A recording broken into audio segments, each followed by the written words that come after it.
사랑하는 형제자매 여러분, 오늘 우리는 삶의 깊은 역설, 바로 사랑하는 이에게서 받는 상처에 대한 지혜를 나누고자 합니다. 때로 우리를 가장 아프게 하는 것은 낯선 이의 비난이 아니라 가장 믿고 의지했던 친구의 날카로운 충고일 때가 있습니다. 오늘 우리가 함께 묵상할 하나님의 말씀은 구약성경 잠언 27장 6절입니다. 지혜의 왕 솔로몬을 통해 주신 이 말씀에 귀 기울여 보시기 바랍니다. 친구의 아픈 책망은 충직으로 말미암는 것이나 원수의 잦은 입맞춤은 거짓에서 난 것이니라. 다시 한번 들어보십시오. 친구의 아픈 책망, 즉 상처 주는 말은 그 중심에 진실함과 사랑이 있지만 원수의 달콤한 입맞춤은 기만으로 가득 차 있다는 뜻입니다. 오늘 우리는 이 충직한 상처라는 주제를 통해 하나님과의 관계를 더 깊이 이해하는 시간을 갖겠습니다.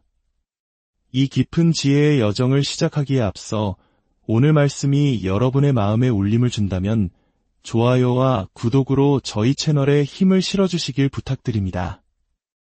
여러분의 작은 참여는 더 많은 이들에게 하나님의 은혜와 위로를 전하는 귀한 통로가 됩니다. 이 영상을 공유하는 것 또한 길 잃은 영혼에게 등불을 비춰주는 아름다운 사역이 될 수 있습니다. 이 채널을 통해 주님의 말씀을 찾는 모든 분들에게 하나님의 크신 평강과 축복이 함께하기를 기도합니다. 살아계신 하나님의 영이시여, 이 시간 이곳에 임재하여 주시옵소서. 우리가 말씀을 나눌 때 딱딱한 문자가 아닌 살아있는 영의 양식으로 우리 영혼을 채워주소서. 복잡한 세상의 소음은 잠잠하게 하시고 오직 주님의 세미한 음성에만 귀 기울이게 하옵소서. 지금 온라인으로 함께하는 모든 이들의 마음을 어루만져 주시고 그들의 삶에 하나님의 놀라운 은혜가 강물처럼 흐르게 하옵소서. 이 모든 말씀, 우리를 구원하신 예수 그리스도의 이름으로 기도드립니다. 아멘. 우리는 종종 하나님을 향한 신뢰와 찬양을 혼동하곤 합니다. 찬양은 우리가 드리는 행위입니다. 기쁠 때, 감사할 때 우리는 소리 높여 하나님을 찬양합니다. 하지만 신뢰는 행위가 아니라 자세이자 상태입니다. 흔들리지 않는 믿음의 뿌리를 내린 상태입니다. 우리가 의자에 앉을 때 내가 이 의자를 믿어봐야지 하고 노력하지 않습니다. 그저 자연스럽게 몸을 맡깁니다. 의자가 나를 받쳐줄 것을 의심하지 않기 때문입니다. 하나님에 대한 신뢰도 이와 같습니다. 신뢰하려고 애쓰는 것이 아니라 그저 하나님께 내 삶을 온전히 맡기는 것입니다. 누군가를 믿지 못할 때 억지로 믿으려고 해도 잘 되지 않습니다.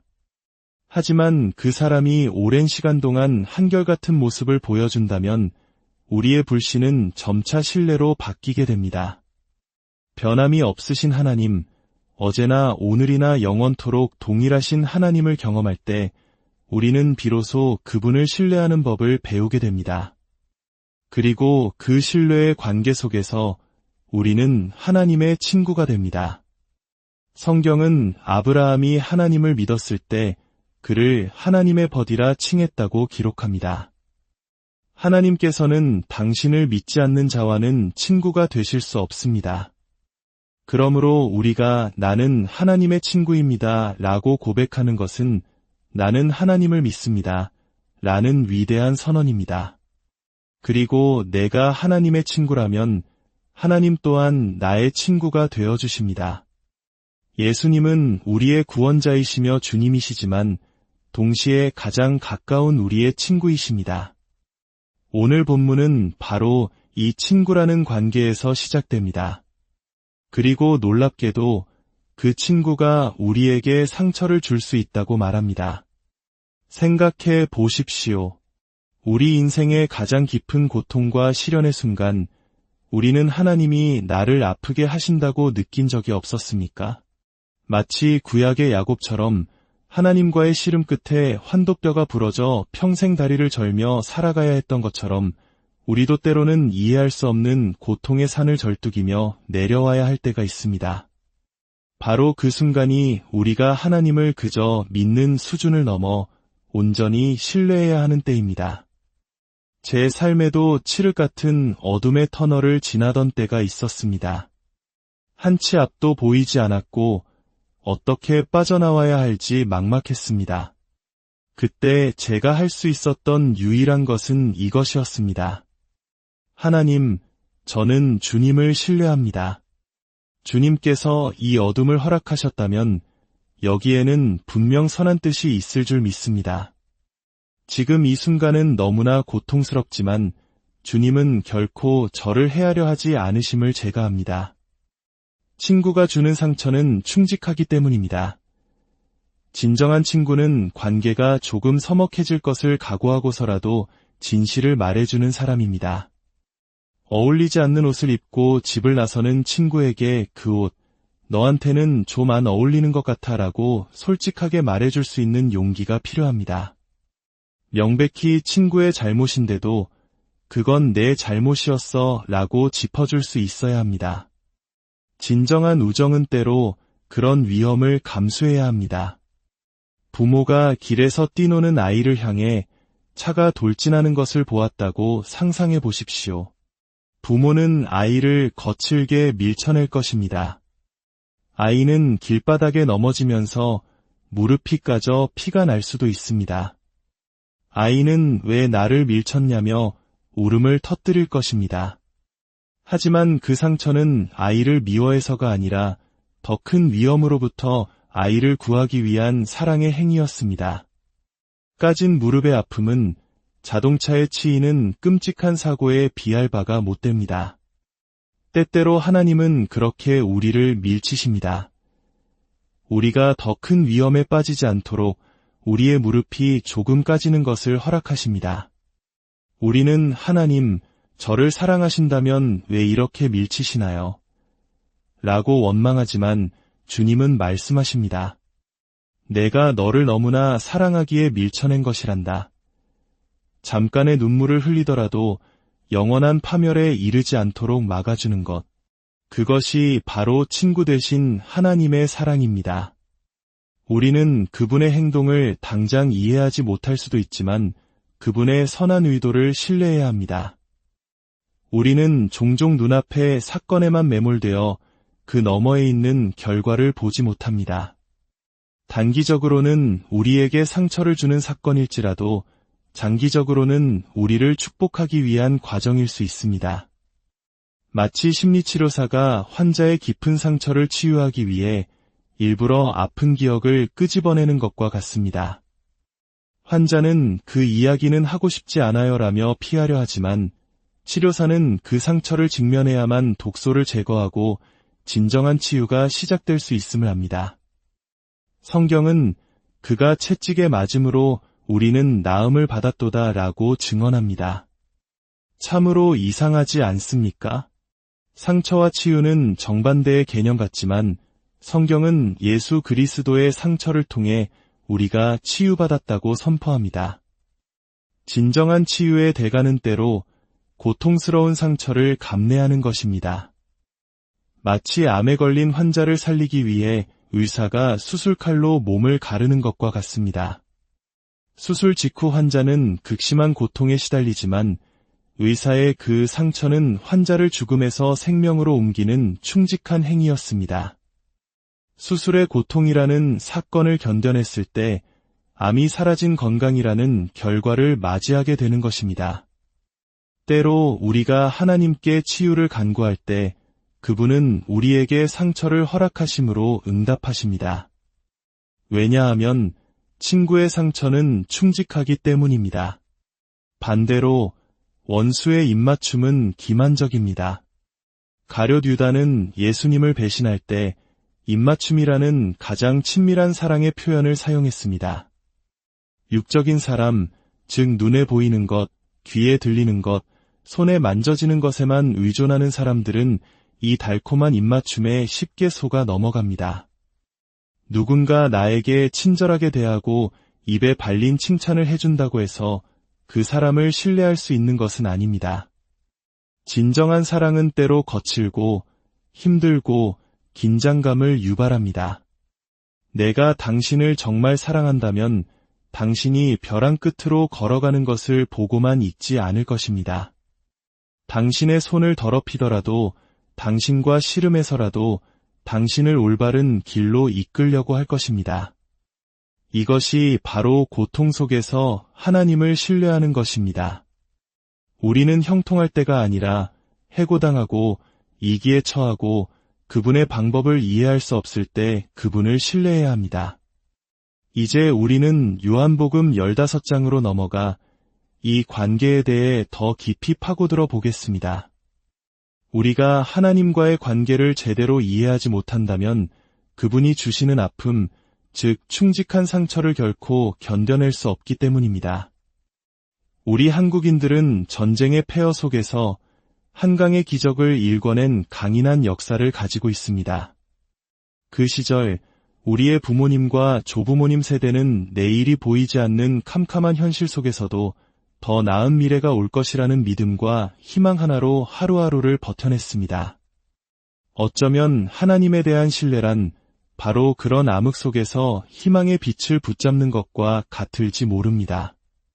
그 과정이 아무리 고통스러워도 결국에는 좋은 결과를 주실 것이라는 믿음 말입니다. 예수님은 말씀하십니다. 나는 참포도나무여 내 아버지는 농부라. 이 말씀은 우리와 하나님의 관계를 가장 명확하게 보여주는 비유입니다. 예수님은 포도나무, 즉 생명의 근원이십니다. 하나님 아버지는 그 밭을 가꾸는 농부이십니다. 그리고 우리는 그 나무에 붙어있는 가지입니다. 이 비유에서 우리가 깨달아야 할 첫 번째 진실은 우리는 우연히 던져진 존재가 아니라 심겨진 존재라는 사실입니다. 농부가 아무 의도 없이 씨앗을 심지 않듯이 하나님은 분명한 목적을 가지고 우리를 이 땅에 심으셨습니다. 하나님은 우리가 열매 맺기를 원하십니다. 번성하기를 원하십니다. 그러니 우리가 번영하는 것에 대해 죄책감을 느낄 필요가 없습니다. 하나님이 우리에게 주신 첫 번째 명령은 거룩하라가 아니라 생육하고 번성하라였습니다. 가장 중요한 것은 가지가 나무에 붙어 있는 것입니다. 가지는 스스로 살아남을 수 없습니다. 나무로부터 수액과 영양분을 공급받아야만 살 수 있고 열매를 맺을 수 있습니다. 예수님께서 나를 떠나서는 너희가 아무것도 할 수 없음이라라고 말씀하신 이유가 바로 여기에 있습니다. 우리의 유일한 임무는 어떻게든 포도나무이신 예수님께 굳건히 붙어 있는 것입니다. 그렇다면 농부이신 하나님의 역할은 무엇일까요? 요한복음 15장 2절은 이렇게 말합니다. 물은 내게 붙어 있어 열매를 맺지 아니하는 가지는 아버지께서 그것을 제거해 버리시고 무릇 열매를 맺는 가지는 더 많은 열매를 맺게 하려 하여 그것을 깨끗하게 하시느니라. 여기서 우리는 거룩한 가지치기, 즉 축소라는 개념을 마주하게 됩니다. 첫째, 열매 맺지 못하는 가지는 잘라버리십니다. 이것은 우리 존재의 목적이 무엇인지 다시 한번 생각하게 합니다. 우리는 그저 입만 무성하게 키우기 위해 존재하는 것이 아닙니다. 하나님은 우리 삶을 통해 사랑, 희락, 화평, 자비, 양선, 충성과 같은 성령의 열매가 맺히기를 기대하십니다. 둘째, 그리고 이것이 오늘 말씀의 핵심인데 열매를 맺고 있는 가지조차도 깨끗하게 하신다, 즉 가지치기를 하신다는 것입니다. 왜일까요? 더 많은 열매를 맺게 하기 위함입니다. 요리를 할 때 소스나 육수를 진하게 만들기 위해 오랫동안 끓여 조리는 과정이 있습니다. 수분은 증발하고 맛과 향의 정수만이 남아 더욱 깊고 풍부한 맛을 내게 됩니다. 이것을 리덕션, 즉 축소라고 합니다. 양은 줄어들지만 그 가치와 농도는 훨씬 더 강력해지는 것입니다. 하나님께서 우리 삶에 행하시는 가지치기가 바로 이 축소의 과정입니다. 내가 지금 작은 포도송이를 맺고 내 삶에 만족하고 있을지라도 하나님은 더 크고 풍성한 열매를 위해 가차없이 가지를 잘라내십니다. 그 순간 우리는 이해할 수 없는 고통에 몸부림칩니다. 하나님, 왜 저에게 이러십니까? 저는 잘하고 있었지 않습니까? 그러나 이 축소의 과정을 통해 우리는 더욱 단단해지고 더욱 강력해지며 더욱 지혜로워지고 더욱 깊은 영성을 갖게 됩니다. 편안함과 긍정적인 생각만으로는 결코 얻을 수 없는 고난의 풀무불을 통과한 사람만이 가질 수 있는 깊이가 생기는 것입니다. 성경 속 나사로의 이야기를 기억해 보십시오. 예수님은 사랑하는 친구 나사로가 병들었다는 소식을 듣고도 즉시 가지 않으셨습니다. 그가 죽도록 내버려 두셨습니다. 이것은 인간의 눈으로 볼 때 이해할 수 없는 무정함입니다. 하지만 예수님은 나사로를 단순히 병에서 치유하는 것보다 죽음에서 부활시키는 더 위대한 결과를 계획하고 계셨습니다. 나사로의 죽음이라는 끔찍한 축소를 통해 예수님은 자신이 생명이요 부활임으로 온 세상에 증명하셨고 더 많은 사람들에게 영원한 생명의 소망을 주셨습니다. 지금 혹시 당신의 삶이 무언가 잘려나가는 축소의 과정을 겪고 있습니까? 관계가 끊어지고 재정이 줄어들고 건강을 잃고 꿈이 좌절되는 고통 속에 있습니까? 그렇다면 기억하십시오. 당신은 버려진 것이 아닙니다. 농부이신 하나님께서 당신을 더 많은 열매를 맺게 하기 위해 친히 가지치기를 하고 계신 것입니다.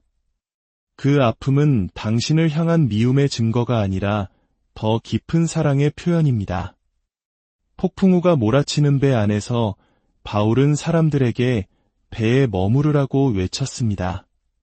결국 배는 산산조각 났지만 배의 조각이라도 붙잡고 있었던 사람들은 모두 살아남았습니다. 지금 당신의 삶이라는 배가 부서지고 있습니까?